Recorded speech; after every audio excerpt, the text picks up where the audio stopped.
दोस्तों करीब 33 महीने पहले 12 नवंबर 2019 को फिलिस्तीन इस्लामिक जिहाद यानी PIJ के सुप्रीम कमांडर बाहा अबू अल आता को इसराइल ने मार गिराया था। इसके बाद PIJ के टॉप कमांडर तायसिर अल जवारी ने इसराइल को हमले की धमकी दी थी।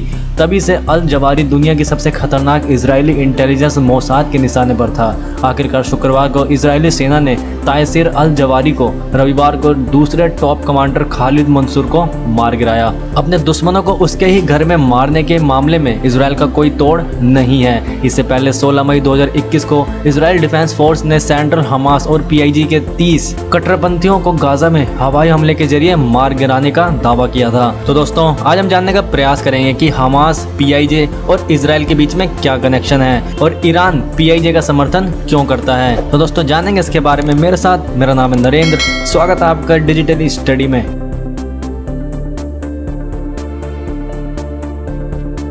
दोस्तों खतरनाक कट्टरपंथी संगठनों में से एक PIJ यानी फिलिस्तीन इस्लामिक जिहाद अपने टॉप कमांडर तायसिर अल जवारी और खालिद मंसूर के मारे जाने के बाद इस वक्त चर्चा में है। तायसिर PIJ का न सिर्फ सबसे बड़ा चेहरा था बल्कि नॉर्थ फिलिस्तीन में PIJ का सबसे बड़ा कमांडर भी था। इसराइल ने अपने सबसे बड़े दुश्मनों में से एक अल जवारी को मारने के लिए ऑपरेशन ब्रेकिंग डाउन चलाया था। इसराइल के इस हमले में 30 से ज्यादा लोगों की मौत हो गई थी।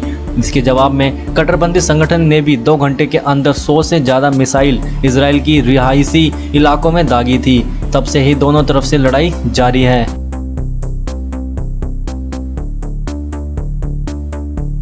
दोस्तों PIJ यानी फिलिस्तीन इस्लामिक जिहाद इस वक्त फिलिस्तीन में गाजा में हमास के बाद दूसरा सबसे बड़ा कट्टरपंथी संगठन है। 1981 में मुस्लिम ब्रदरहुड के नाम पर मिस्र में PIJ की शुरुआत हुई थी। इस संगठन की बुनियादी फतेही शक्काकी और अब्द अल अजीज अब्दा ने रखी थी। PIJ को शुरुआत से ही 2 बड़े देशों का समर्थन मिल रहा था। इसमें पहला है ईरान और दूसरा है सीरिया। 2007 में हमास ने गाजा का नियंत्रण अपने हाथ में ले लिया था। इसके बाद से ही हमास के हाथ बंद गए हैं। वहीं इस्लामिक जिहाद के पास ऐसी कोई जिम्मेदारी नहीं है, इसलिए यह चरमपंथी गतिविधियों में ज्यादा एक्टिव है। कुछ मौकों पर इसने हमास को भी चुनौती दी है।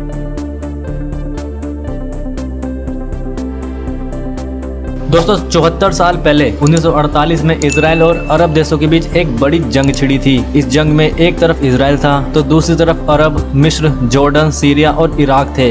10 महीने तक चली इस भीषण जंग में इसराइल की जीत हुई थी। इसराइल ने जेरूशलेम शहर के आधे हिस्से और फिलिस्तीन के कुछ हिस्सों पर कब्जा कर लिया था। इसके बाद इसराइल के कब्जे वाले इस हिस्से को आजाद कराने के लिए फिलिस्तीन के कई संगठन एक्टिव हुए। इन्हीं संगठनों में से एक PIJ था। संगठन बनने के बाद से ही इसका एक ही मकसद रहा है, पश्चिमी तट, गाजा और न्यू इजराइल कहे जाने वाले इलाके को मिलाकर इस्लामी फिलिस्तीन स्टेट का गठन करना है। अमेरिका, यूरोपियन यूनियन और दुनिया की कई दूसरी सरकारों ने इसे आतंकवादी संगठन घोषित कर रखा है।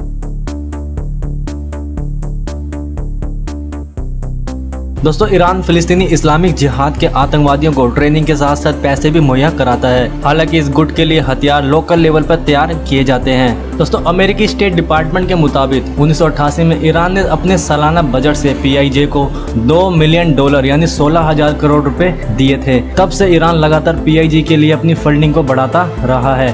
2013 के अंत में कट्टरपंथी समूह को ईरान से हर महीने लगभग $3 मिलियन यानी 24 करोड़ रुपए मिल रहे थे। Centre for Iranian studies London के डायरेक्टर अली ने फरवरी 2014 की अपनी रिपोर्ट में दावा किया था कि ईरान PIJ को हर साल 100 से $150 मिलियन यानी 800 से 1.2 हजार करोड़ रुपए की सहायता देता है। जनवरी 2016 सऊदी अरब को लेकर हुए मतभेद के चलते ईरान ने PIJ की फंडिंग में 90% की कटौती कर दी थी। हालांकि मई 2016 में ईरान ने PIJ को फिर से सहायता देनी शुरू कर दी थी। जून 2020 में कतर पर भी PIJ को फंडिंग करने के आरोप लगे थे।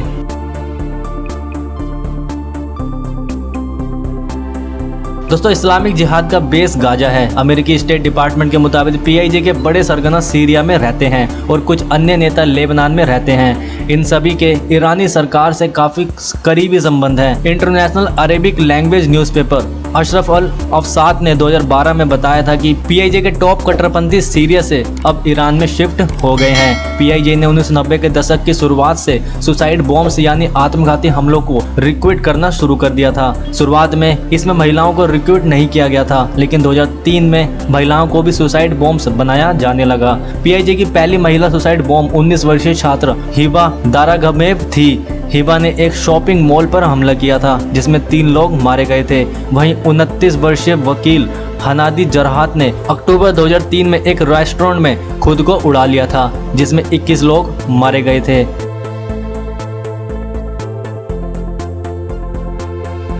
दोस्तों, गाजा पट्टी के 2 प्रमुख चरमपंथी गुटों में से एक इस्लामिक जिहाद भी है। यह सत्ताधारी गुट हमास से काफी छोटा है। हालांकि ईरान से मिले पैसे और हथियार के बल पर इसने काफी ताकत जुटा ली है। हाल के सालों में इसने हमास के बराबर हथियार विकसित कर लिए हैं। इनमें लंबी दूरी के रॉकेट भी शामिल हैं, जो इसराइल के तेल अवीव तक वार करने की क्षमता रखते हैं। इसराइल के साथ होने वाली झड़पों और रॉकेट हमलों में इन दिनों यह संगठन काफी एक्टिव है।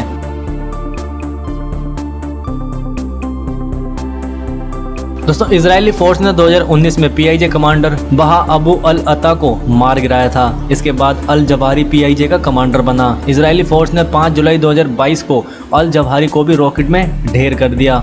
50 वर्षीय अल जवाहिरी इस्लामिक जिहाद की मिलिट्री काउंसिल का मेंबर था, जो गाजा में ग्रुप डिसीजन मेकिंग बॉडी है। 2021 में इजरायली हमले के वक्त जवाहिरी गाजा सिटी और गाजा पट्टी में इस्लामिक जिहाद एक्टिविटीज का इंचार्ज था। इस दौरान गाजा में 260 और इसराइल के 13 लोग मारे गए थे। और दोस्तों, अगर आपको ये वीडियो पसंद आई हो तो प्लीज इसे अप्रिशिएट कीजिएगा, लाइक, शेयर और इस चैनल को सब्सक्राइब कीजिएगा। धन्यवाद दोस्तों, थैंक्स।